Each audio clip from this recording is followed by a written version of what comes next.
অন্তর্বর্তী সরকারের উপদেষ্টা মাহফুজ আলম বলেছেন, আওয়ামী লীগকে আর নির্বাচনে অংশ নিতে দেওয়া হবে না। বিএনপি, জামাত সহ বাংলাদেশপন্থীরাই এদেশে রাজনীতি করবে। এদেশে আর কোনো বাকশালের সুযোগ দেওয়া হবে না। শনিবার চাঁদপুরে হবিগঞ্জে এক পথসভায় তিনি এসব কথা বলেন। নিজ জেলা লক্ষ্মীপুরের রামগঞ্জে যাওয়ার পথে চাঁদপুরে হবিগঞ্জ বাজারে বৈষম্যবিরোধী ছাত্র আন্দোলন ও জাতীয় নাগরিক কমিটির পক্ষ থেকে উপদেষ্টা মাহফুজ আলমকে শুভেচ্ছা জানানো হয়।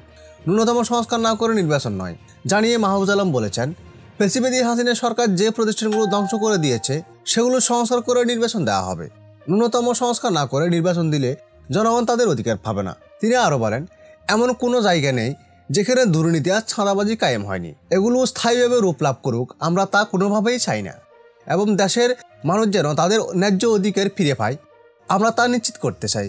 তিনি বলেন, সুষ্ঠু নির্বাচনের মধ্য দিয়ে যারা ক্ষমতায় আসবে তারা দেশের মানুষের অধিকার প্রতিষ্ঠা করবে, কিন্তু আওয়ামী লীগের পুনর্বাসন কোনোভাবে এই দেশে দেওয়া হবে না।